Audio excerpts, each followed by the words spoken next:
All right. Good afternoon. Welcome to today's webinar on local property tax impacts of large-scale solar in the Great Lakes region. I'm Sarah Mills. I am the director of the Center for Empowering Communities at the University of Michigan. And today on the webinar, I'll be joined by Michael Craig, who is a professor at University of Michigan's School for Environment and Sustainability, and Matt Appel, a recent graduate of the University of Michigan Law School. So our agenda for today is to first provide a background on the project, the larger project of which this is one part. And then we'll dive into the nitty-gritties of state-specific tax policies. We'll introduce you to our tax calculators for each of those states. And then we'll make sure to reserve time at the end for Q&A. You'll see that we're operating this as a Zoom webinar, and so you should be able to see in your controls, you might have to scroll around on your screen to find them, a Q&A button. You'll be able to submit questions as you go, and so please do submit the questions as they come to your mind. I'm imagining some of these states are more interesting to you or more important to your work than others. And so feel free to submit the questions as they're fresh on your mind, and we'll take them all at the end. I also wanted to let you know that you don't need to worry about screenshotting or recording this. We are recording this webinar, and both the recording and the slides will be available online afterwards. And I want to turn it over to Michael Craig to give some background on the project. Great. Thanks so much, Sarah, and thanks everybody for being here. So this project is funded by the Department of Energy, for which we're grateful for the funding. It's particularly through the Solar Energy Technologies Office. And because they're funding us, all this work is our perspectives. It doesn't represent the views of the Department of Energy or the US government. Next slide, please. Great. And this is part of a larger team. You can see us listed on the left-hand side here, spread across several different institutions, different faculty leading different aspects of our work. And we had a great advisory board as well on the right-hand side there who gave us great feedback throughout the project. And in terms of our overall purpose, this project had several different elements to it. One was to look at what the landscape of solar zoning ordinances are. And so one thing that we did was collect and read through all the zoning ordinances through the 6-state region on the right-hand side here. You can see where solar is mentioned, where it's not mentioned, areas that are not zoned to begin with. And so one aspect was to collect all these zoning ordinances. We wanted to take that as well as some information on solar, on how solar affects local economies, and package it with other information to really help knowledge flow through communities so that communities can make more informed zoning decisions. And next slide, all of this is hosted on a website at the bottom here, graham.umich.edu. Oh, thank you, Olivia, seems to have posted it, where we've got all different formats for the information that we found. We've got some accessible fact sheets that are 1 or 2 pages summarizing different aspects of our work, whether you're interested in local economic impacts or zoning. We've got an overall 2-pager describing our project, which is shown here on the left-hand side. So that gives you a very high-level view of the project. And we've got some other tools there as well, including some PDFs that are showing you these property tax calculations that Sarah is going to be going through later, as well as an Excel-based tool, for instance, for looking at economic impacts.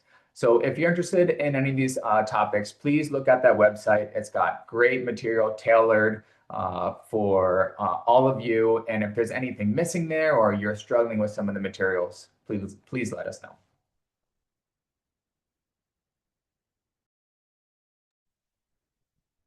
All right.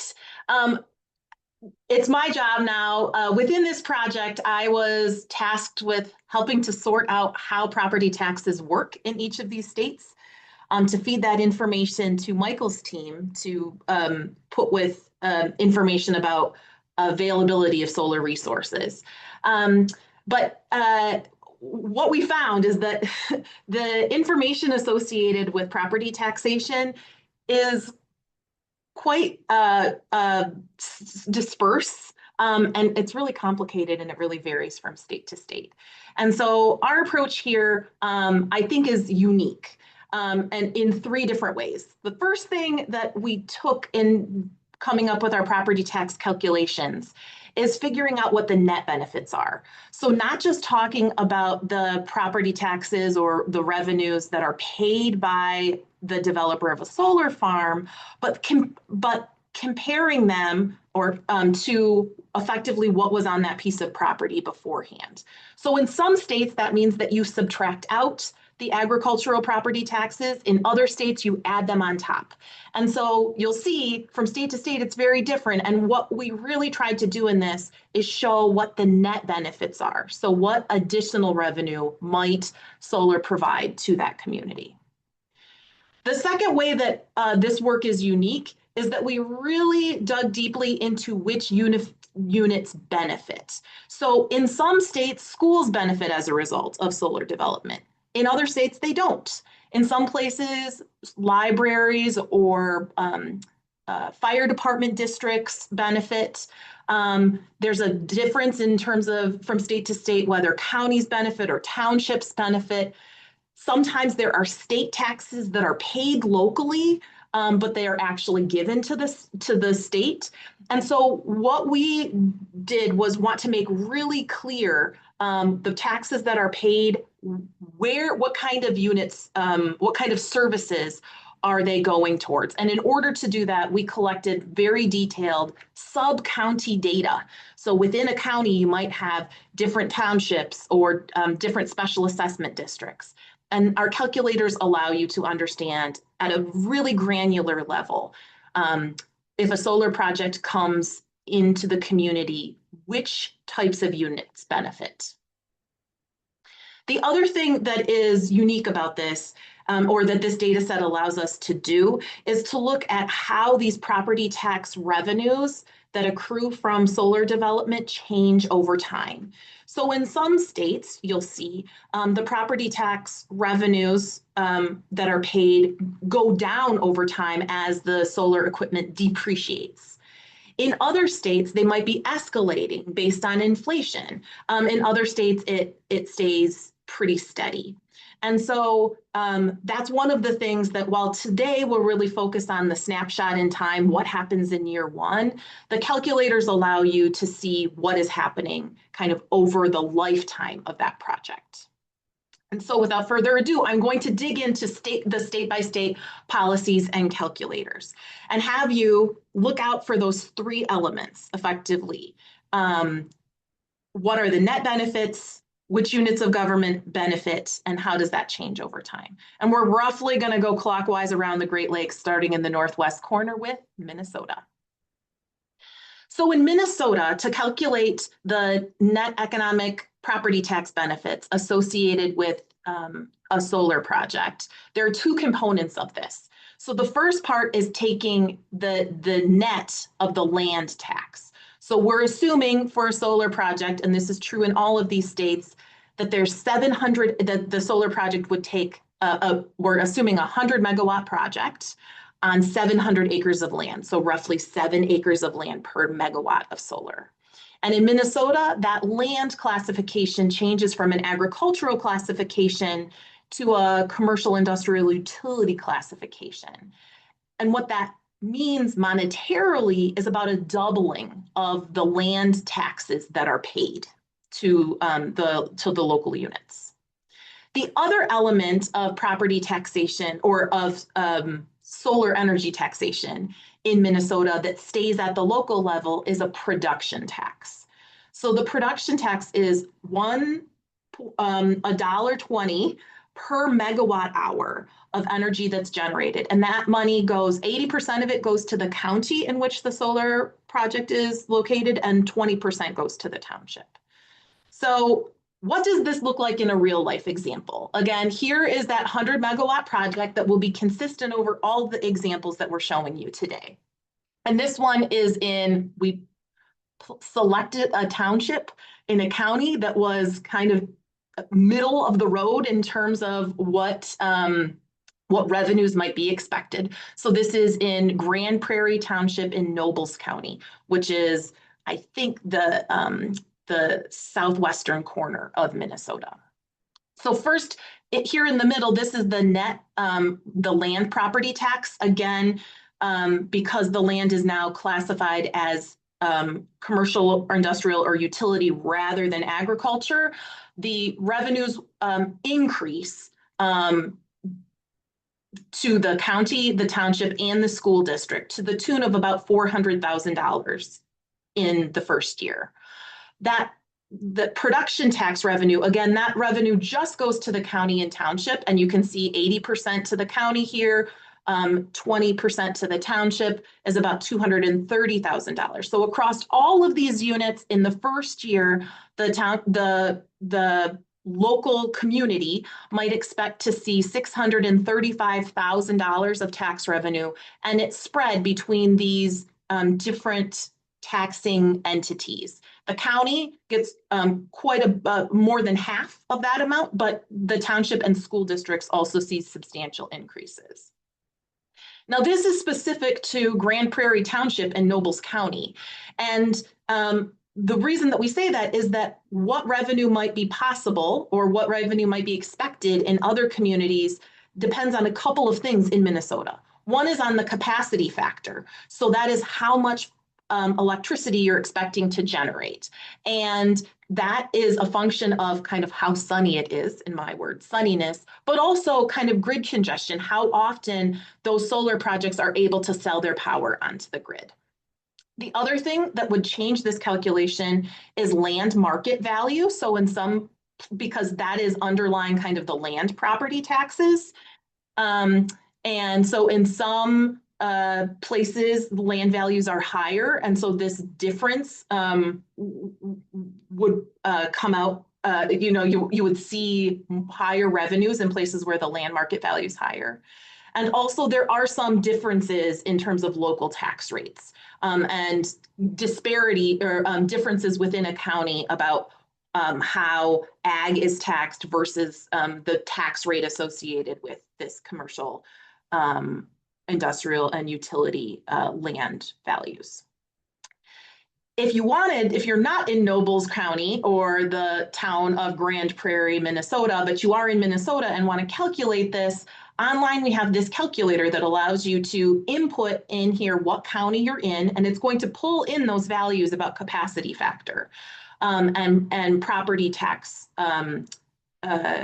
the property tax rates for your specific county. You select your township and your school district, and then it will populate the numbers that you just saw on the previous slide here for year one, but it also populates 30 years out, the revenues that would be expected.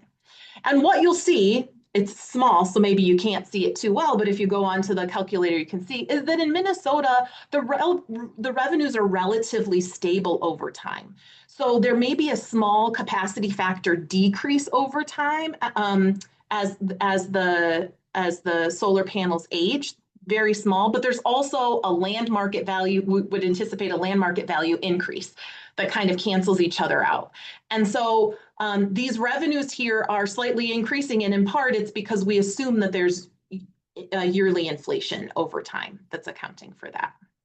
But all of these elements in white here are inputs that you would provide. So if your project is larger than 100 megawatts, you can put that in. If it's not, we use, again, 7 acres per megawatt as our kind of consideration of land area when we're taking, when land is converting from agriculture to an energy project. But if in your particular place it's more or less than that, then this is something that you can all play around with within the calculator. There's a different approach in Wisconsin. In Wisconsin, there is a utility aid payment that is paid by solar developers. It's $5,000 per megawatt. And you can see, I can't remember exactly what the fraction is, but of that, 2,800 more or less goes to the county and 2,200 more or less goes to the town in Wisconsin. The ag property underneath the solar panels, or the land underneath the solar panels, is not paying those property taxes. And so instead here you need to subtract out the previous ag property tax. And how the ag property taxes are calculated in Wisconsin is based on their use value. And what you'll note is that the ag property taxes go to the county, township, and school district. And so what you'll see is here, each of the different districts that might receive revenue, so the county, town, and school district. You can see across the state, this impact of the utility aid payments are going to be the same. So that $5,000 per megawatt or $500,000 for a 100 megawatt project here is split between the county and the town. And again, the schools don't receive any of that. But we also need to subtract out those farm property taxes. And so those taxes vary locally. In part, you need to understand what grade the land is, but also there is a different use value for each of the localities. And so this one is specific to Emerald in St. Croix County. And you can see overall a net benefit. And at the county and town level, that's true. Schools, there's a small decrease there. And so this is where it's slightly different than our previous example. The other thing that's unique in Wisconsin is that in year one, there is an impact, there's a conversion charge. And so when land goes from agriculture to solar, the developer needs to pay the county and town associated with that. So on this calculator, you can see that year one here is an outlier. There's effectively $5,000 in utility aid payments and this calculator, so the net benefits are of almost $700,000. But after that, it's the same from year to year. There's no more conversion charge. There's no big difference in terms of what the ag payments would be. And so you're effectively having consistent payments over time. This doesn't, in Wisconsin, these payments aren't adjusted for inflation. So in reality, the value of that money goes down slightly over time since it's not keeping up with inflation, but it's overall kind of a relatively steady income stream here.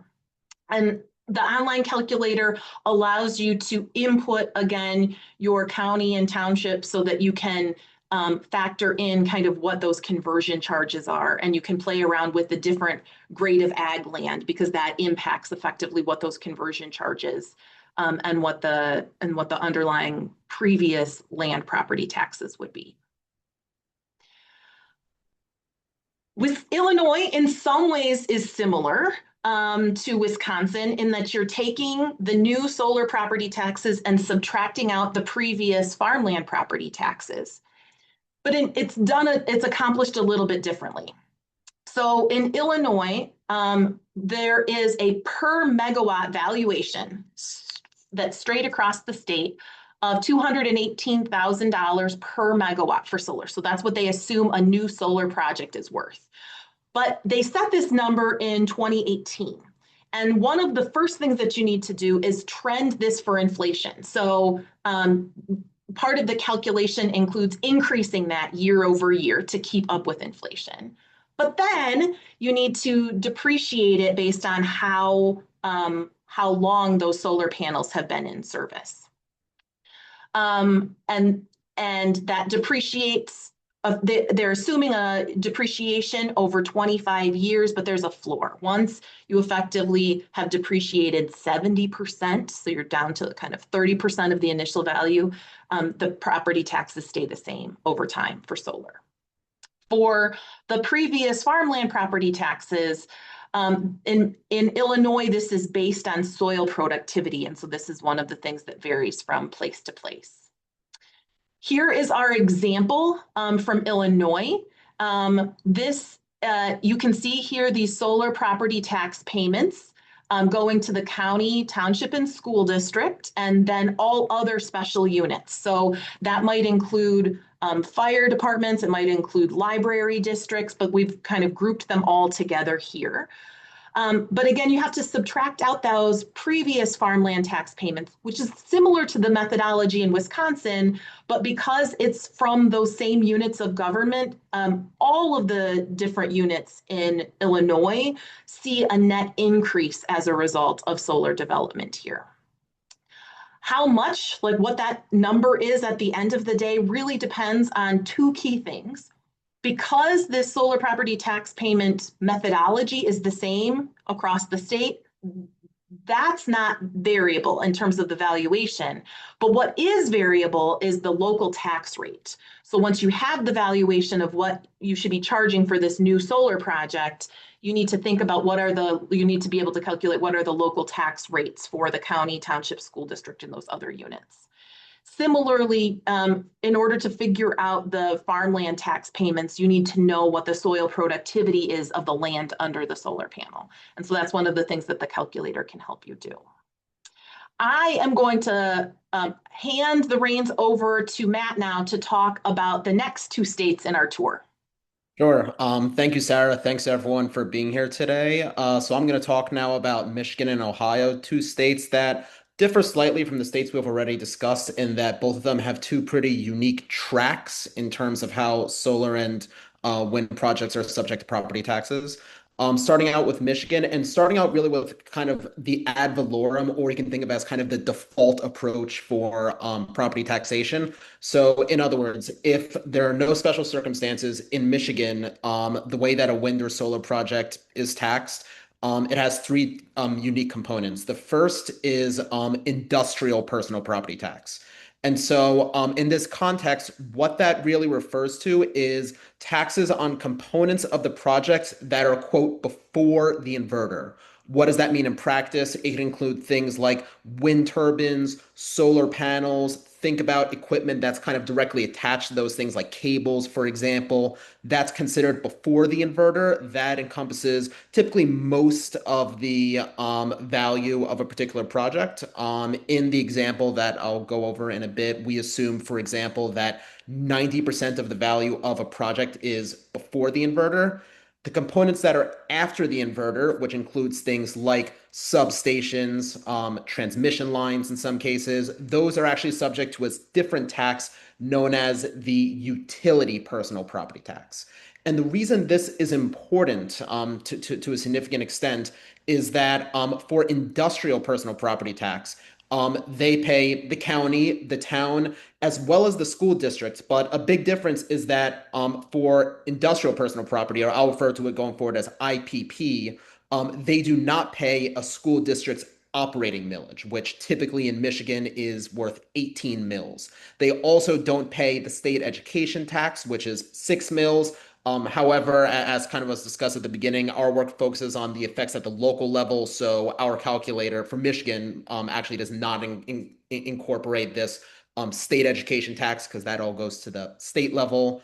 So in contrast to IPP, utility personal property or UPP pays the county, the town, and all school district millages, including that operating millage as well as the state education tax. So those are the two main components. We also have changes in real property tax. And so as discussed, the entire project is assuming that a lot of the land that will be used for this project is former agricultural land. So in Michigan, when agricultural land is converted to use for a solar project, it typically is reclassified as industrial real property. And so what that means for tax purposes is that agricultural land or qualified agricultural land does not pay, again, this school operating millage, 18 mills. But when it's reclassified as industrial land, it starts to pay this 18 mil school operating millage. Similar, well, I'll mention also for wind, it kind of depends. So sometimes for wind, since there's less of a land footprint, the land remains classified as agricultural, and so you don't see as much of an impact there. Another scenario in which you see a change in real property tax is if ownership changes hands. And that's actually the outcome of a legislation in Michigan in 1994 called Proposal A, under which in Michigan, typically when you find the the taxable value of either real property or personal property, you typically divide the true cash value in half to find the state equalized value. So you can think that as kind of 50% of true cash value. However, Proposal A also requires that the taxable value of a land cannot increase each year by either 5% or the rate of inflation, whichever is less, meaning that over time you actually see kind of a gap form between the SEV, 50% of true cash value, and the property's taxable value. And so over time, in other words, a piece of land could pay less than what its state equalized value would imply, but that value then becomes so-called uncapped if it changes ownership. In other words, when you sell land, the taxable value is uncapped and it goes back to this 50% state equalized value. One other quick thing I'll mention on this slide is I mentioned just now the school district operating millages. So one unique thing about taxation in Michigan is that because of the state's foundation allowance system for school district funding, even if in most cases you see changes in a school district, the revenue that a school district collects through its operating millage, that doesn't necessarily affect a school district's budget because really any changes are just offset in the amount that the state gives to the school district through the foundation allowance. There are a few exceptions to this known as out of district or out of formula districts where they collect so much money from the operating millage that it's actually greater than the per pupil foundation allowance, in which case they keep any increases in operating revenue collected from either solar and wind projects or from any other source. Next slide. So the other track in Michigan, the other track for property taxation is called the PILT approach. PILT stands for payment in lieu of taxes. One thing I want to highlight, but before I talk about what the PILT is that you notice there are three components here, the PILT, but then you also have the utility personal property tax and the changes in real property tax. In other words, under this second track, the PILT, the only component you're changing out is you're substituting PILT for industrial personal property, IPP. The other two components remain the same. You're still getting those revenue sources. So the way that PILT works is for certain qualified, this only applies for solar projects. So for qualified solar projects, meaning that the nameplate capacity is either 2 megawatts or greater. It's also located in what's called a solar district, which in practice typically means that the local jurisdiction has a zoning ordinance that permits these solar projects to be built. The project can apply essentially to pay PILT instead of IPP to get certified for that purpose. The local government then has discretion in whether or not to accept that application. In other words, the local government still has control over whether the PILT or the ad valorem approach is used. If they do opt for a PILT, what it does is it replaces IPP with a flat rate of either $7,000 per megawatt each year of nameplate capacity, or $2,000 per megawatt under certain conditions. Those most notably include if the property that the land that the project is being built on is state owned, or it's located in an opportunity zone, or it's located on a brownfield site. In those cases, $2,000 per megawatt instead of $7,000. And this revenue is distributed in the same manner as IPP. So in other words, county, town, school district, but only the non-operating millages, including, for example, sinking fund, debt, etc. Next slide. So to take the example that we have in our brief, this is for a 100 megawatt solar project in Midland County. Just one quick disclaimer, a few of the numbers here are actually a little different from what you will see if you open up the brief right now. Those were just a recent edit that will soon be reflected in an updated brief document. But that aside, what we show in our example is kind of highlighting how you see these two different options. You have the PILT option, you have the IPP option. And for both of these options, as we indicate on the right side here, you still have utility personal property as well as net changes in the real property tax. And so the amounts that you see here, they really depend on one, whether the PILT is $7,000 or $2,000 per megawatt, and our calculator has an option where you can select is the project located in an opportunity zone, brownfield site, is it state owned, and then it adjusts the PILT rate accordingly. You also have the factor of real property value, especially, or in some cases, right? If you're changing ownership, or for a solar project, you're converting it to industrial real property, the value of the underlying real property will, of course, determine what the net increase contributes, typically, of course, to the school operating millage, as well as is the case for pretty much every state, local tax rates. They determine what the exact amount will be. Next slide.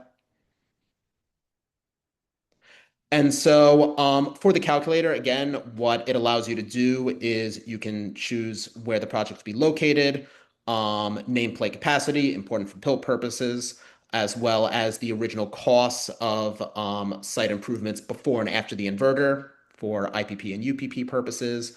A few things that I want to highlight here. So on the right side, you see so what our calculator does is it produces revenue produced over the lifetime of a project. So it goes up to 35 years, and it's very granular. So I've mentioned just now county, township, school district. What the calculator does, because Michigan actually provides such granular data, it breaks down county debt, county operating. It shows you township debt operating. It shows you different special districts or special assessments. It shows for school districts what money goes to the local school district, what money goes to the intermediate school district. Does it go to the sinking fund, to debt? It breaks that down on a very granular level. And what you'll see if you try out the calculator is that the key difference between the IPP and PILT approaches is that PILT revenue remains more stable over time, which of course is why it was created in the first place, to create kind of budgetary certainty for local governments, where you don't see these big swings in revenue because of the way that kind of IPP revenue is more likely to go down over time, because the amount that's taxed also incorporates depreciation, and depreciation schedules, which are released by the Department of Treasury, can change year over year. And so if it looks like now that in year 3, for instance, the multiplier might be, to make up a number, 0.98, in a few years, the multiplier could go down to 0.80, right? And so PILT kind of takes out that uncertainty by creating a fixed rate per megawatt. Next slide. And so moving on to Ohio, you see kind of the similar two tracks where, to start off with, you could think of it also as the ad valorem or default approach. In Ohio, the taxes have there are two components. The first is net changes in real property tax, and similar to Michigan, for solar projects, you have land that is reclassified as commercial and business, meaning higher taxes. The reason is that in Ohio, qualified agricultural land is subject to what is known as current agricultural use valuation. That means that for taxation purposes, it is valued not at its market rate. In other words, not at how much, what price it would sell for if it were sold to a developer, for example, to build a subdivision, but rather it's valued at based on what is the income that the land is generating right now from its agricultural use. And so, of course, when it's reclassified, that means higher taxes because it's based on the commercial and business valuation. For wind projects, similar to Michigan, again, land usually remains classified as agricultural because of kind of the smaller footprints to put up turbines as opposed to solar panels. And so real property taxes are paid to the county, town, school district, just based on local tax rates. The other component in the ad valorem approach is personal property tax. And so in Ohio, for wind and solar projects, they're classified as public utility, tangible personal property. The tax rate or the amount depends on what's determined by installation costs, so the cost to put up the turbines, that put up the project, subject to depreciation. And there are also certain adjustments that differ by type of equipment. For example, production equipment, meaning the panels and turbines, They are adjusted to be 24% of the depreciation, the installation cost minus depreciation, whereas transmission costs, for example, or transmission equipment, that amount is 85%. So you see kind of big differences in these adjustments based on the type of equipment that's being taxed. And there's no difference from real property taxes in terms of distribution. It goes to county, town, school district based on local tax rates. Next slide. So the second track for Ohio, very similar to Michigan, is what's called the Qualified Energy Projects track. The way in which a project can become a qualified energy project, there are kind of different requirements. If a project is between 250 kilowatts and 20 megawatts, they apply for QEP status through a state government process, whereas if a project is above 20 megawatts, it needs approval from each county in which the project is located. And there are also other requirements for projects above 20 megawatts. For example, they need to have an apprenticeship program. They need to provide for the training of local emergency response. So again, QEP status depends, the requirements depend on the size of a particular project. When a project gets QEP status, its taxes depend on two components. The first is a PILT, which actually in Ohio is known as a pilot, but we call it here a PILT for simplicity's sake. So the PILT rate in Ohio, it could range for both wind and solar projects, I guess between the two, from $6,000 and $9,000 per megawatt. That amount depends on two factors. The first is the proportion of workers that have Ohio residency. Particularly for wind projects, you can kind of get a range from $6,000 to $8,000 of base payments, depending on how many of the workers have Ohio residency. If more are Ohio residents, then the base rate is lower. And also, some host counties might require additional payments. Those are kind of subject to negotiation. And the way in which those are distributed is that base payments are distributed as normal to counties, townships, and school districts. But these additional payments, so the ones that above the base rate, what the counties negotiate with the developer, those go into the county general fund. And then what you see also in QEP is that you're subtracting out, again, this agricultural property tax. The reason being that PILT actually replaces real and personal property taxes. And so to find the net impact at the local level, you need to subtract out the farmland real property taxes that the PILT is essentially replacing. Next slide, please. And our example in Ohio, a solar project in Pickaway County. Just to kind of, being conscious of time, what this depends on. So for any project that you can put into our calculator, this depends on the PILT rate. So in other words, it gives you an option to select what proportion of workers are Ohio residents. Is there any additional payment negotiated with the county? And you can see at the top of our example here that it gives kind of these two tracks, QEP and non-QEP. And for QEP, you have these QEP payments that you can see are kind of this flat rate per megawatt. It depends on whether it's a wind and solar project. The reason being that, again, for solar, it's reclassified to commercial industrial. For wind, it is not. Real property value and local tax rates, same as for the other states. Next slide, please. And lastly, for the Ohio calculator, similar to other states, you can kind of input the specifications of a particular project, and it creates an output of the project revenue over time.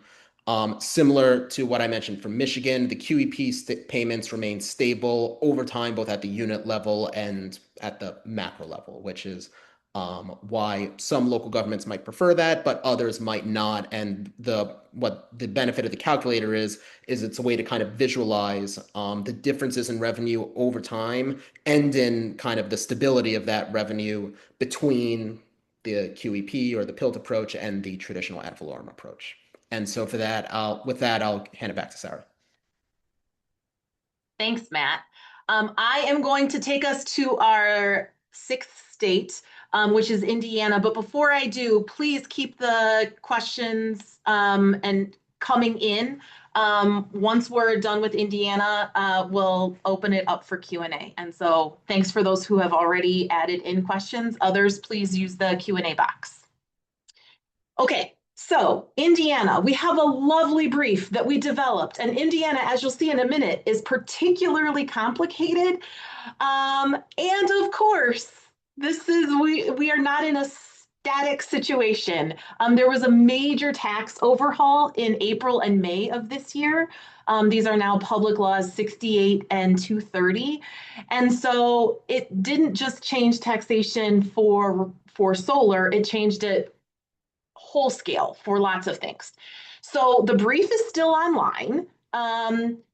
We added an addendum about what we think those taxes mean, but what the changes to the law mean, but we are still working on it. So use it as a caveat that this has not been vetted with the sorts of state level experts that we have vetted each of the other calculators and policy briefs.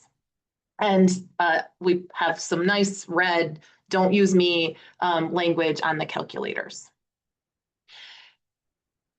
The structure, the basic structure of Indiana doesn't change. And this is why I say, though, that it is a little bit more complicated. So in some ways, it starts out, the calculations there start out similar to the way you calculate the taxes in states like Michigan or Illinois, where you have a real property component of solar, so the taxation of the land underneath the solar panels. There's solar personal property, so I think about that as the solar equipment. There's other property improvements that are made that are not necessarily classified as solar, but they're made in order to make that solar project happen. And then you add all of those things together and then subtract out the previous ag real property taxes or valuation. The place where it differs from the other states is that the next step in calculating the impacts in Indiana is to determine if it exceeds the taxing unit's max levy. So this is the total amount of tax revenue that they are able to receive from all of their taxpayers, not just the solar project, but from all of the taxpayers. And you need to calculate this because effectively, if you reach the max levy, what this means is that instead, everyone else's tax rates are reduced so that the overall, I call it the kind of pot of money in the local government, the total amount of tax revenue does not increase.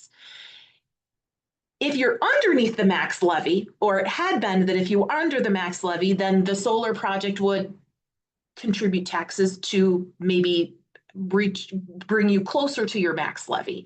But very often, it may have resulted in everyone's tax revenue or tax rates instead decreasing because local governments were already close to their kind of max levy. So with that information, you can determine what the solar developer pays. But the implication kind of for the community is that sometimes a new solar project means lower tax rates for all. That would be the situation again if the tax unit was already at its max levy. Sometimes a solar development means more tax revenue, which is the case in all of the other states that we just talked about. They were effectively adding additional revenue to the local government. What makes it, if that's already not slightly more complicated, what makes it even trickier is that in Indiana, this max levy approach is taken for each of the taxing units. So the county and the township and any special districts. So you need, and the school districts. So you would need to calculate this max levy and the impact and what this does to tax rates on each of those units within the footprint of the solar project. So the calculator is extremely expansive in doing that. It took us a lot of time. And now it's a little bit, we're trying to sort out how we edit the calculator, in part because the key changes in the Indiana tax overhaul, one of them is that there should be no levy growth, so no increasing the amount of revenue unless there's a public hearing. And so to some extent, there is a choice being made at the local government if new development is coming about whether there would need to be an active choice about whether we increase the amount of money to local governments, or the default now, it appears, is that instead everyone's tax rates instead go down, which could be a good thing from a local from a local government's perspective. This might be the thing that neighbors want or community members are interested in, but it's a choice that would need to be made, and we're trying to figure out how to communicate that. Some other changes that are kind of addendum to our brief talks about is that solar equipment, it appears that for most situations doesn't have a depreciation floor anymore. So at some point in later years of the project, it goes down. It can be quite small amount of taxable value associated with the solar equipment. The other element that we think is relevant is that there is a lower assessment for farmland. And so in some ways, this makes the difference between solar revenue and farmland revenue greater. So again, all of those things are changes since we initially put the brief together. And all of that is to say, for each of these briefs, these were done in a period of time. They were based on the millage rates that were in place, or the tax rates that were in place, or the policies that were in place when we made them. We include the citations, but we encourage people to make sure that they are looking at the latest information. Online, Matt referenced this. We also have calculators associated with how wind taxation works as well for each of these states. And we also have information for Iowa and Nebraska. The wind expansion in the Iowa, Nebraska were possible because of a grant from the Rural Climate Partnership. And so I wanted to make sure to give them some credit here. We hope to get funding to be able to keep the briefs and calculators up to date so that they have the latest information. Also to translate this into public services. It's great to say that school districts benefit. What does that equate in terms of teacher salary? It's great to say fire departments benefit, but like what is the cost of a fire truck? Most of us don't have, that's not something that we know the cost of. We also want to be able to provide additional support in using the calculators and answering the questions, and also doing some policy analysis to inform state policy so that when we see unexpected outcomes, we're able to say, well, you might look to this state about how they dealt with the situation of school districts losing revenue. So those are all things that we're hoping to be able to continue to do, but I would say, and we do this all with a bevy of students. Matt is one of them. I have a new group hopefully coming on in the fall when school starts. In the meantime, though, questions that you have about the resources that are available, please, like this is the time. You can also email me if we don't get to your questions. If you see errors or glitches, also, please let us know. And if you have questions, we're happy to answer them on a case-by-case basis in terms of like how to use the calculator in your particular place and do a little bit more hand-holding than obviously what we can do on a webinar. So with that, I am going to stop sharing the screen so that I can open up the Q&A. Okay, one of the questions is that the calculator online shows up as view-only access. Will that be changed to edit access eventually? That's a great point that we didn't bring up. So we don't want people to be overwriting other people's information. So the calculators are view only, but there's instructions on the front page of them so that you can download the calculator to Excel on your computer, or create a copy of it to another Google Excel sheet that you can edit to your purposes to use for your place. Another question, considering that this is an ever-changing landscape, will you be updating these calculators? I think I got that one. So we're hoping to. How much, let's see.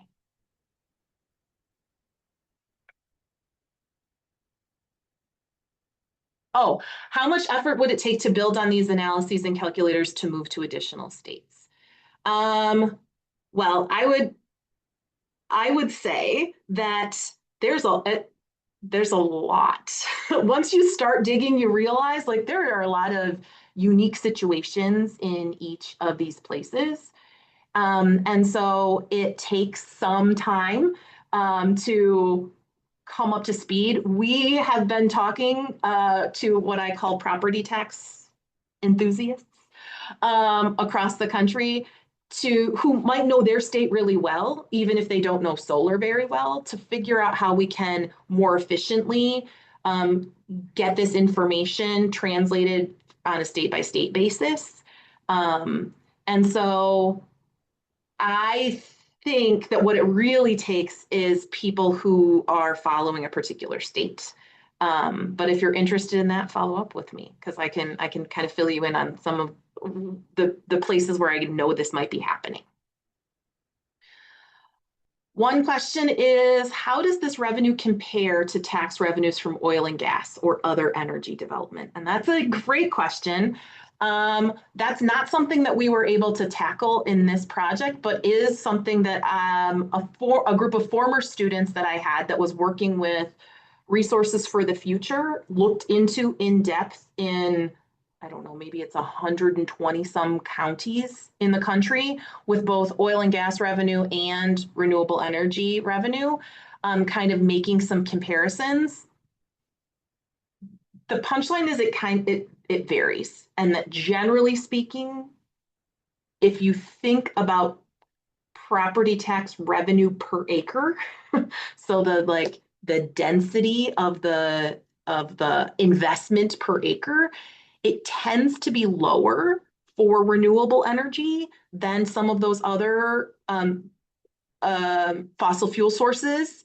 And so this is why it's hard to completely fill in the kind of holes that are left in energy communities where there are retirements. And on the other hand, like there is some revenue that could be generated this way. And so I can try to dig out a paper that Daniel Rainey at RFF, along with those students, kind of put together with what they have and some of their recommendations. But that was outside of the scope of this study. Let's see. Do you have insights as to how agrivoltaics may impact property taxes, particularly if the original landowner continues cultivation, as opposed to the solar developer implementing sheep grazing? So that is a fantastic question and something that we were trying to keep our radar on as we were looking in these states.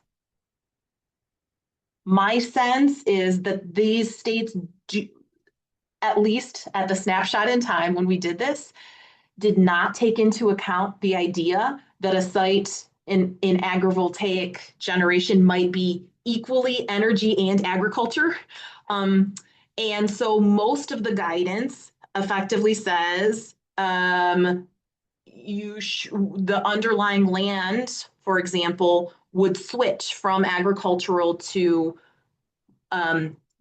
whatever kind of classification is normal for kind of energy generation, which in most states tends to be industrial. Sometimes there's a utility classification. I think that honestly, this is one of the barriers to agrivoltaics, that if we were able to have policies that that were sensitive to the idea that, oh, the agricultural enterprise that's going on here might be contributing more to its value than the energy generation enterprise, or there's equal, then because agricultural activities tend to have lower taxes generally, you may be able to have lower taxes on this agrivoltaic facility which may allow us to see more of them. I think I haven't looked into it very recently, but this is one of the things that I think is an opportunity, and that I think states haven't necessarily seized upon yet. But maybe people will put in the Q&A that there is a state that we should look at. So I would say this, hopefully for each of these states, again, knowing what the statutes are that apply to these also allows people who might want to edit these policies to know where to start, what policies might require some modification.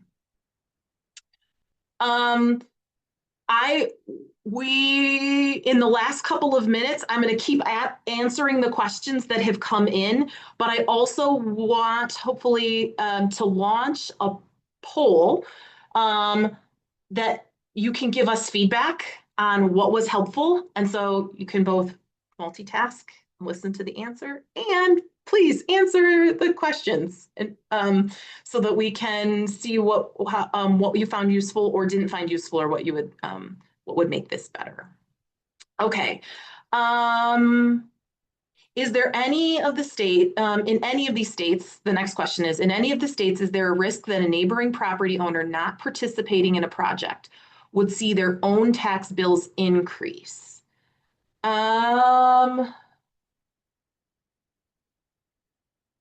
So we did not specifically look at the impact of non-participants, and the questioner subsequently said, particularly, for example, if their assessed land values increases. So if your assessed land value increases as a result of solar development, then possibly. In most of these states, the trigger kind of for reassessment is usually there. It's done as sales. So that would be captured if that property changes hands, certainly. Like that is, Matt mentioned in Michigan, kind of uncapping. That also is at play in a couple of these other states. Most of them, though, are really driven by kind of use value. And so I don't think that there is any particular policy that would say, oh, neighbors are going to see increased property taxes. Again, instead, what is possible is that in the case of Indiana, neighbors might see their tax bills go down because the taxing unit can't take any more money from all of the taxpayers collectively, and so everyone's property taxes goes down. It's a unique situation in this region, but there's other parts of the country where that's common. And reducing everyone else's property taxes is something that is also possible without local government revenue going down, is something that's possible in situations where you have kind of a payment in lieu of taxes, where the developer is paying into a different revenue stream.